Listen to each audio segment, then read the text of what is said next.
Olá, tudo bom com vocês? Eu sou a Cleo Luciti e hoje eu quero conversar um pouquinho sobre uma situação que pode acontecer, tanto com você como com as crianças e com os adolescentes.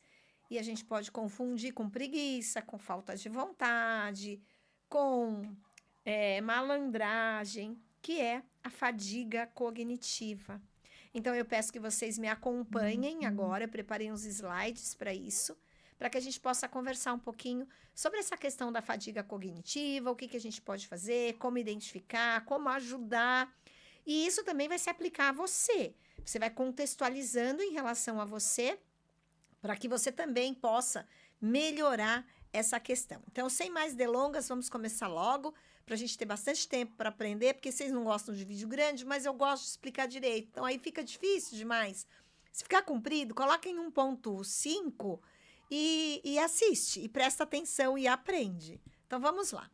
Então, nós vamos conversar hoje sobre um pouquinho da fadiga cognitiva. E o que, que é isso? É um fato que tem acontecido bastante com algumas famílias que eu atendo têm passado por isso, que tem dificultado as relações e tem dificultado também o aprendizado na escola. Então, às vezes está aparecendo lá como dificuldade de aprendizagem, mas na verdade não é uma dificuldade de aprendizagem. É algo que está anterior a isso e tem causado essa dificuldade, tá? Então, assim, se seu filho parece exausto para estudar, pode ser fadiga cognitiva. E o que, que a gente vai fazer, tá? Sou psicopedagoga, mentora de famílias, tenho uma formação grande. Depois vocês verifiquem lá no Instagram, que tem bastante informação e tem bastante material também que vocês podem utilizar e tem materiais gratuitos, tá? Então, ó, se seu filho tá chorando diante das tarefas, demora para começar. Gente, às vezes não é preguiça. Às vezes ele tá fadigado, ele tá cansado. Como é que tá a demanda dessa criança? Como é que tá a cobrança em cima dela? Como é que tá a rotina? E são essas coisas que a gente vai conversar um pouquinho para que você possa perceber e, se for preciso, pedir ajuda, tá? Então, o que é uma fadiga cognitiva? Então, é um tipo de esgotamento mental que afeta o cérebro, mas não afeta o corpo. Então, você não tem uma canseira no corpo, sabe aquele cansaço de exaustão, como se você tivesse feito bastante exercício físico, tivesse corrido bastante? Não é isso. É uma canseira que não deixa você pensar, que não deixa você processar ou lembrar de alguma coisa que você precisa. E isso acontece quando a gente tem sobrecarga de funções cerebrais responsáveis pela atenção, pela concentração, pelo processamento das informações e que são funções que as crianças usam, que os adolescentes e até nós usamos o tempo inteiro. Mas, se você deixa o seu cérebro fadigado, e a gente vai entender por quê, a gente começa a ter dificuldade até para tomar decisões. Então, isso é uma coisa muito importante. E aí vocês podem perguntar, mas Cléo, quais são os sintomas com as crianças? Eu vou falar dos sintomas para as crianças, mas você pode fazer uma correlação com você que é adulto, tá bom? Então, a gente tem distrações frequentes, a gente tem choro fácil, a gente tem rejeição aos estudos e a gente tem procrastinação.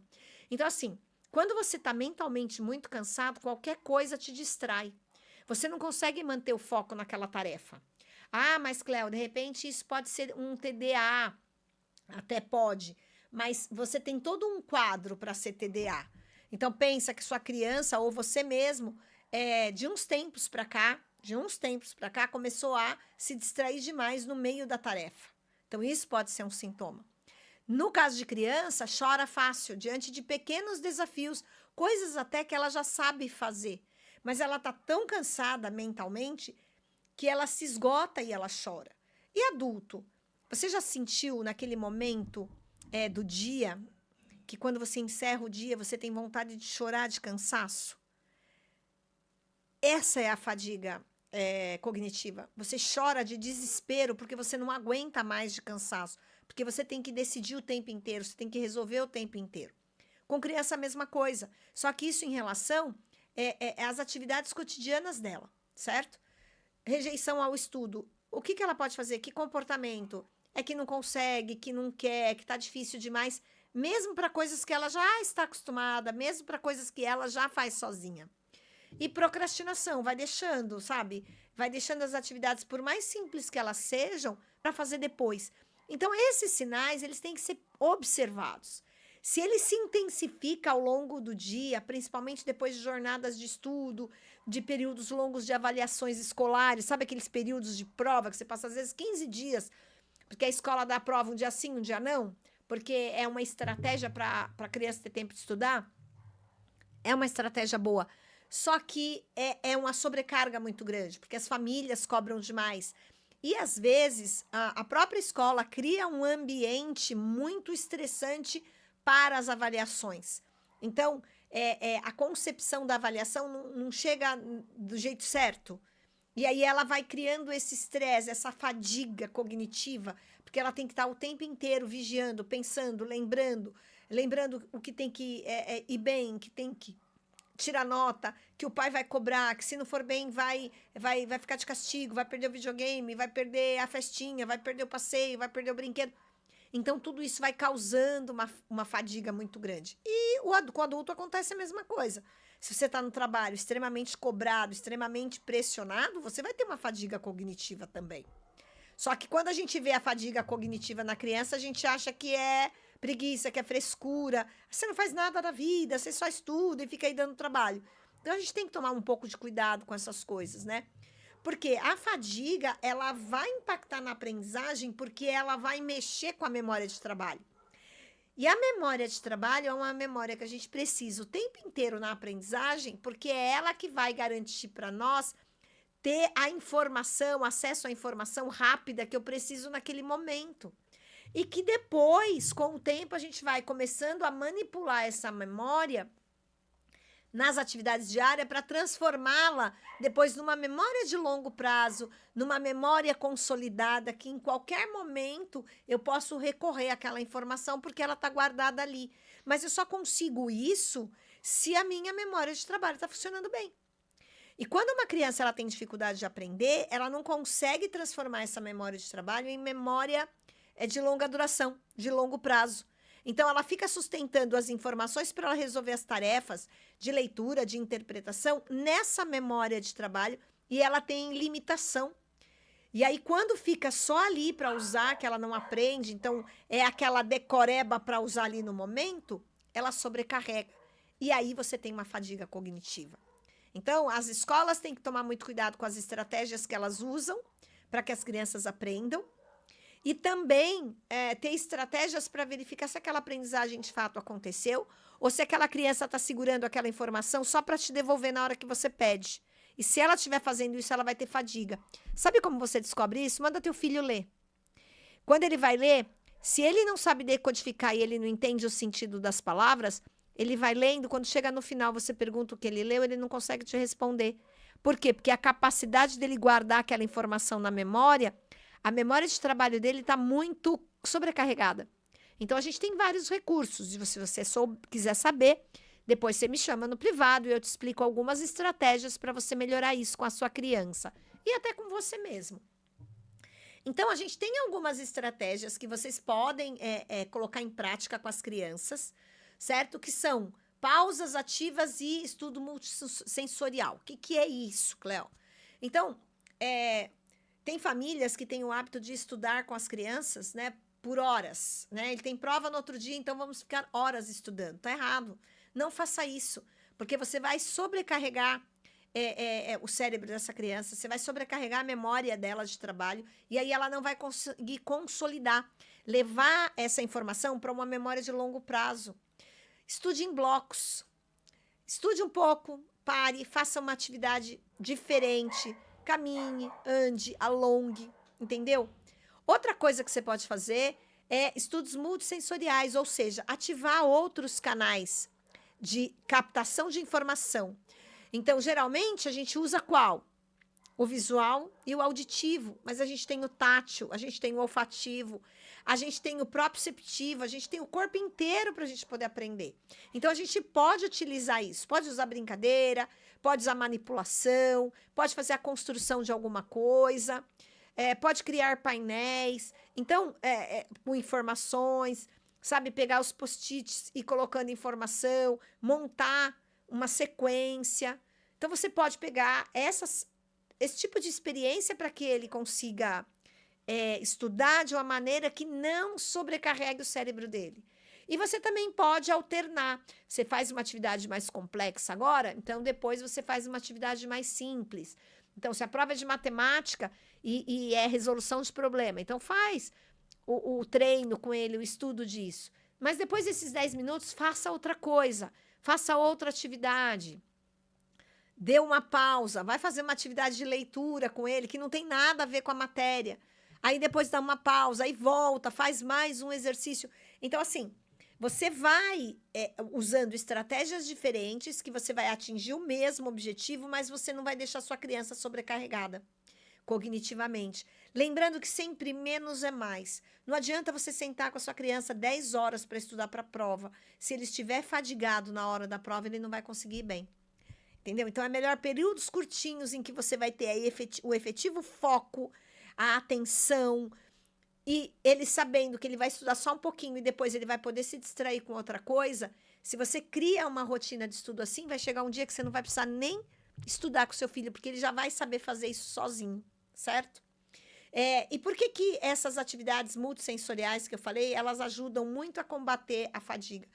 Porque elas vão relaxando a criança, vai relaxando o corpo. Tem crianças que têm dores aqui no pescoço, tem dor no ombro, tem dor até na mão, no punho, de tanto que faz lição, de tão tenso que fica. Por quê? Porque a estratégia que está sendo usada não é a mais adequada. Então, você pode utilizar um brinquedo para poder explicar a matéria, fazendo uma brincadeira, como a imagem mostra, e você vai discutindo a matéria. Você pode fazer um jogo, pega um Uno, joga com a criança, mas muda as regras. Se aparecer a carta 2, você tem que responder uma pergunta. Se aparecer a carta 3, número 3, você tem que explicar para a mãe tal coisa. Faz uma prática de estudo em que ele tenha que falar, ele tenha que conversar e não só fazer. Trabalhe com ele com mapas mentais. Crie você, sabe, um mapa mental. Crie um cenáriozinho e um caminho e vai colocando as informações em que você às vezes escreve e ele só cola. Outros momentos ele escreve e você cola. Usa massinha. Utiliza a massinha para poder conversar sobre aquele assunto. Monta alguma coisa com a massinha relacionada com aquele assunto. Faça cartões com dicas de memória. Então, eu não falei para jogar o Uno. De repente, você pode criar um baralhozinho com as informações de perguntas e respostas. E aí você joga com essa criança. Grave áudios para que ele possa ouvir. A molecada não adora celular. Não adora. Então, grava você uma explicação, põe para ele ouvir. Aí depois pede para ele te falar. Né? Se você for muito bom, muito criativo, cria musiquinha com ritmo, com conteúdo. Ou seja, utilize várias formas de fazer isso. Gente, estudar, a criança aprender, não tem que ser só ler a apostila, grifar a apostila, responder o questionário, treinar o exercício. Tem muitas outras formas que você pode fazer isso, né? E uma coisa importante, principalmente para a questão da fadiga cognitiva, é o sono. O que a gente tem observado muito é que crianças têm dormido pouco, né? A questão do uso das telas, sejam quais forem elas, tem feito com que essas crianças tenham se cansado bastante, né? E algumas famílias, para ter aquele momento de sossego e de paz, oferecem uma tela. Então, isso também prejudica. Esse excesso de telas, tem estudos que falam que perto da hora de dormir não é bom. Então, é necessário fazer aquela higiene do sono, aquele momento para dormir. E por que o sono é tão importante, Cléo? Consolida as memórias, elimina toxinas do cérebro, porque à medida que a gente vai usando o cérebro todos os dias, ele vai produzindo toxinas, porque ele precisa produzir muita coisa para a gente aprender, ele usa muita energia, então chega no nosso cérebro o sangue, né, para poder alimentar as nossas células, para levar o oxigênio, para levar a glicose, que o nosso cérebro usa muito isso, mas junto tem toxinas. E o sono vai ajudando a limpar. O nosso cérebro, ele digamos assim, ele é envolto com um líquido, né, o líquor, que ajuda a limpar, a manter temperatura. Então, durante o sono, há essa limpeza e a restauração dos nossos neurotransmissores, que é o que ajuda, né, que são as substâncias químicas que ajudam na atenção, na motivação, no controle emocional. Então, se a criança não dorme bem, ela acorda cansada, o cérebro já está em fadiga e ela ainda tem que dar conta de tudo. Então, prestem atenção na questão do sono. Seja criança, seja adolescente, até mesmo você adulto, né? Quanto menor a criança, mais tempo de sono ela precisa. Aí você precisa criar um ambiente para esse sono. Então, presta atenção. Também cuidar da alimentação, que tipo de alimento é o melhor para depois de um certo horário, que horário que é o melhor para jantar, né? Para ter a sua última refeição, que isso também vai ajudar. Então, assim, tem muita coisa que vocês podem buscar informação e, se quiser, podem pegar orientação comigo, para melhorar essa qualidade de vida, para melhorar essa questão cognitiva e para evitar essa fadiga. Uma coisa que eu digo muito é sobre rotina, e eu tenho um curso que fala sobre educar sem perder o controle. É um curso que eu vou conversar com vocês sobre vários comportamentos que as crianças têm, que muitas vezes esse comportamento ela tem porque você tem um comportamento que estimula o comportamento errado e não o adequado. O estímulo que você não está oferecendo não é o mais correto. Talvez a sua forma de se comunicar com a sua criança está sendo muito complicada, ou com o seu adolescente. Uma rotina, nesse curso eu falo de uma rotina baseada em princípios, baseada em valores. Então, não adianta você só querer que ele faça certas coisas se você não mostra qual o princípio, qual é o valor, você indica para ele a razão, por que na sua casa funciona dessa maneira, principalmente a questão de tela, a questão do sono, a questão de nota, a forma como você estrutura na sua casa para essa criança estudar. E se ela está fadigada, cerebralmente, como é que a gente está conversando, será que não tem que ajustar um pouco essa rotina? Será que você não tem que rever esse conceito de como você está educando? Será que você tem que ficar o tempo inteiro estressada para educar? Então, tem esse curso que eu ofereço que pode te ajudar muito. É um curso bem legal, vai lá no link da bio, eu vou deixar aqui a informação para você poder resolver isso. E também sobre essa questão estressante que é educar, eu também tenho vários vídeos, e aí eu também vou deixar linkado aqui para que você possa ver. Mas voltando aqui, né? E quando, Cléo, que eu tenho que procurar ajuda quando acontece isso? Você vai procurar ajuda quando essa fadiga ela persiste e quando ela começa já a atrapalhar a vida dessa criança. Então, por exemplo, tem uma queda significativa do desempenho escolar. Era uma criança boa, mas que de repente começou ladeira abaixo. Alguma coisa está acontecendo. Então, pode ser essa fadiga. Então, a gente precisa procurar ajuda. Outra coisa, alteração de comportamento. Vira uma criança muito chorosa, vira uma criança ou um adolescente muito irritadiço, muito procrastinador, principalmente em relação às questões escolares. Então, não tinha esse comportamento, agora começou a ter e está muito severo, está muito repetitivo. Então, vamos prestar atenção. Ansiedade. A ansiedade também é uma questão que a gente tem que prestar muita atenção. Por quê? Porque essa ansiedade, se ela estiver relacionada com as atividades escolares, a gente tem que prestar atenção. Porque o que é a fadiga cognitiva? É quando o meu cérebro se cansa, principalmente em relação às atividades escolares. E hoje em dia, as famílias têm enchido a rotina das crianças com muita coisa. Muitas atividades extra classe. Eu sei que vocês, famílias, querem dar o melhor para os filhos, mas calma. Essa criança, ela precisa ser criança também, esse adolescente precisa ser adolescente. E eles precisam ter um momento de não fazer nada. E eu tenho vídeo que explica também isso, que muitas vezes o ócio, o não fazer nada é espaço de aprendizagem. Eu vou deixar também aqui o vídeo indicado para vocês. Dores de cabeça frequente, não é normal criança e adolescente terem dor de cabeça. Se tem e é frequente, investiga, principalmente se for aquela dor de cabeça depois dos estudos, depois de fazer a lição. Dificuldade específica de aprendizagem que não melhora. Então, assim, a criança não tem nenhum transtorno de aprendizagem, ela não tem nenhuma questão neurológica, só que ela tem uma dificuldade pontual em alguma coisa. Você já tentou de tudo, a escola tentou de tudo e a coisa não vai. Então, é um sintoma que a gente tem que prestar atenção sobre fadiga cognitiva. E quem pode te ajudar? Um psicopedagogo. Um psicopedagogo, ele pode fazer uma avaliação individualizada, ele pode coletar dados, ele pode verificar o que é que está por trás dessa fadiga cognitiva e ajustar, tanto na escola, como na rotina familiar. Se precisar, ele vai indicar também um psicopedagogo para que um psicólogo para também ajudar nessa questão, tá bom? E o que você pode fazer para melhorar antes de até te pedir uma ajuda, para ver se de repente a coisa já muda, né, o cenário.